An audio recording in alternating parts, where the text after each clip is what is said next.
ជំរាបសួរបងប្អូនបាទស្វាគមន៍មកកាន់វីដេអូខ្ញុំបាទម៉ៃជាតិបាទថ្ងៃនេះខ្ញុំបាទចង់និយាយអំពីការប្រកួតរវាងបឺតសង្ឃឹមហើយនិងកីឡាករធុនស៊ីហុងតិចបាទបន្ទាប់ពីប្រកួតចប់ឃើញថាបងប្អូនមានការបញ្ចេញមតិយោបល់មកលើបណ្ដាញសង្គមនឹងផ្សេងគ្នាតាក់ទងទៅនឹងលទ្ធផលតាក់ទងទៅនឹងការប្រកាសបាទបន្ទុកផ្សេងចឹងទៅបាទបទពិសោធន៍របស់ខ្ញុំក៏ធ្លាប់ជួបដែរបាទសម្រាប់ការប្រកួតវគ្គផ្ដាច់ព្រាត់បាទដណ្ដើមពានបាទដើមអីចឹងបាទគឺមានលទ្ធផលបន្ទុកមកស្មើគ្នាអញ្ចឹងណាបាទប៉ុន្តែខ្ញុំជួបកន្លងមកគឺ3ទឹកបាទលើនេះគឺ5ទឹកប៉ុន្តែក៏ខ្ញុំអាចស្វែងយល់បានដែរបាទអាចស្វែងយល់បានតាមរយៈបទពិសោធន៍ក្នុងការងារយើងធ្វើកន្លងមកបាទអញ្ចឹងមិនមែនថាកាន់ជើងខាងណាទេប៉ុន្តែបើតាមការបញ្ជាក់របស់សហព័ន្ធបើតាមបទពិសោធន៍កន្លងមកបាទគឺខ្ញុំធ្លាប់ឃើញបាទធ្លាប់ឃើញច្រើនបាទអញ្ចឹងសម្រាប់បន្ទុកបាទគឺខ្ញុំបាទចង់ជម្រាបជូនបងប្អូនថាគឺស្មើគ្នា97ទល់នឹង97ហ្នឹងវាចេះបាទហើយខាងអាយដាមប្រធានសហព័ន្ធបណ្ដាគុណខ្មែរក៏លោកបានបញ្ជាក់ដែរបាទលោកបានបញ្ជាក់ដែរបាទនេះថាបឺតសង្ឃឹមគាត់ឈ្នះ2ទឹកបាទឈ្នះទឹក1ឈ្នះទឹក2បាទឈ្នះទឹក1ឈ្នះទឹក2ប៉ុន្តែក្នុងទឹក2នេះគឺគាត់បានវាយរាប់ម្ដងបាទវាយរាប់ម្ដងគឺចឹងស្មើនឹងបឺតសង្ឃឹមនាំមុខ2បន្ទុកបាទនៅក្នុងមួយទឹកហ្នឹងបាទហើយទឹកទី1គឺគេឲ្យបឺតសង្ឃឹមឈ្នះដែរបាទអញ្ចឹងបានន័យថាបឺតសង្ឃឹមនាំមុខ3បន្ទុកហើយបាទបានន័យថាអាចនឹង20 19ហើយនឹង18ទល់នឹង20បាទ2ទឹកដំបូងណាអញ្ចឹង3ទឹកបន្ទាប់បាទ3ទឹកបន្ទាប់ទឹក3ទឹក4ទឹក5គឺធុនស៊ីហុងគឺជាអ្នកឈ្នះបាទប៉ុន្តែការឈ្នះរបស់ធុនស៊ីហុងគឺឈ្នះ19 20 19 20អញ្ចឹងណាដោយសារតែអត់បានវាយរាប់អត់បានអីចឹងបាទគឺក៏អត់បានផ្ដួលបុសង្ឃឹមឲ្យបាទចោះចាញ់អញ្ចឹងគឺឈ្នះ3ទឹកពេលបូកចូលគ្នាទៅគឺស្មើបន្ទុកគ្នាឈ្នះដូចបើយើងរាប់ទៅដូចថា6ទឹកអញ្ចឹងណាបាទព្រោះថាបុសង្ឃឹមគាត់ឈ្នះ2ទឹកប៉ុន្តែមានមួយទឹកនោះដែលគាត់ដាច់2បន្ទុកអញ្ចឹងបូកទៅវា97បាទ97បាទធម្មតាបាទលោកអញ្ញាកដាគឺលោកនឹងគូសរង្វង់ហើយគូសថាឲ្យទៅខាងណាឈ្នះបាទឲ្យទៅខាងណាឈ្នះអញ្ចឹងបាទ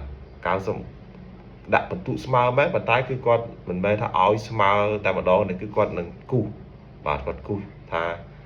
ខាងអ្នកដែលវាយគេរាប់ហ្នឹងគឺជាអ្នកដែលមានអធិភាពបាទអ្នកដែលមានអធិភាពដើម្បីទទួលបានជ័យជំនះបាទអញ្ចឹងបូកបន្ទុកស្មើ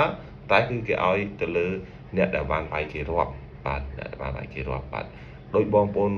បានឃើញកាលគោរម្យច័ន្ទរាជបាទប្រកួតជាមួយនឹងផលស៊ីឡុងអញ្ចឹងបាទកាលនោះខ្ញុំធ្វើ MC ដែរបាទការប្រកួតវគ្គផ្ដាច់ព្រាត់ដណ្ដើមពានម៉ារ៉ាតុនកាលនោះវគ្គផ្ដាច់ព្រាត់ផលស៊ីឡុងវាយគោរម្យច័ន្ទរាជរាប់ប៉ុន្តែទឹក2ទឹក3គោរម្យច័ន្ទរាជគឺវាយដាច់វិញឈ្នះវិញបាទអញ្ចឹងគេបូកទៅតែនោះវាយ3ទឹកបើទឹកអញ្ចឹងផលស៊ីឡុងឈ្នះ1ទឹកមែនប៉ុន្តែគឺឈ្នះ18ទល់នឹង20គេឈ្នះ2បន្ទុកដល់ពេល2ទឹកគោលដាក់ចាន់ទេវាយហ្នឹងគឺឈ្នះមកបន្ទុកពី2ទឹកហ្នឹងឈ្នះ19 20 19 20អញ្ចឹងវាបូកទៅវាស្មើគ្នាដូចជា58ទល់58អញ្ចឹងទៅបាទអញ្ចឹងគឺលោកកញ្ញាកដាលមួយរូបបានគូសកំពង់បាទគូសកំពង់ឲ្យផលស៊ីឡុងកន្លែងហ្នឹងគឺខ្ញុំបានទៅបញ្ជាក់ដែរបាទទៅបញ្ជាក់ជាមួយនឹងលោកកញ្ញាកដាលនឹងគណៈវិនិច្ឆ័យមកទៅបានបញ្ជាក់ថាអ្នកដែលវាយគេរាប់គឺអត្ថភាពចឹងហើយគេគូកំពង់ចឹងដើម្បីឲ្យដឹងថាខាងណាឈ្នះចឹងទៅព្រោះថាអត់មានស្មើអញ្ចឹងគឺត្រូវតែគូកំពង់ឲ្យខាងណាឈ្នះខាងណាចាញ់ឲ្យច្បាស់ហើយអញ្ចឹងយុគមិញនេះលោកលីហួរគាត់អាចនឹងលោកអត់បានទៅបញ្ជាក់ជាមួយនឹងសហព័ន្ធបញ្ជាក់ជាមួយនឹងគណៈកម្មការឲ្យច្បាស់ថាស្មើគ្នានឹងឲ្យខាងណាឈ្នះខាងណាចាញ់បាទព្រោះថាมันអាចឲ្យបន្ទុកស្មើទេហើយខ្ញុំជឿថាគណៈកម្មការហើយនឹងសហព័ន្ធក៏លោកដឹងដែរថាស្មើគ្នាមែនប៉ុន្តែគេគូខាងណាមួយដែលជាអ្នកទទួលបានឈ្នះហើយក្នុងលទ្ធផលយុគមិញគឺគេគូបឺសង្ឃឹមហើយបានបឺសង្ឃឹមឈ្នះអញ្ចឹងបាទអញ្ចឹងសម្រាប់បងប្អូនយល់ថាអូបឺសង្ឃឹមថយបឺសង្ឃឹមអីមិនសមឈ្នះអីណានឹងនៅលើបងប្អូននេះបាទហើយខ្ញុំបានភាគជូនបងប្អូនថាគូនេះគឺបើភុនស៊ុយហុងហ៊ានបដូរហ៊ានបុកគឺបឺសង្ឃឹមមិនស្រួលតែយុគមិញគឺពិតជាធុនស៊ីហុងគាត់ធ្វើបានល្អមែនគាត់បុកគាត់បាត់មានញើជាមួយនឹងបឺសង្ឃឹមឯងនិយាយរួមគាត់ថាគាត់ចាញ់មករាប់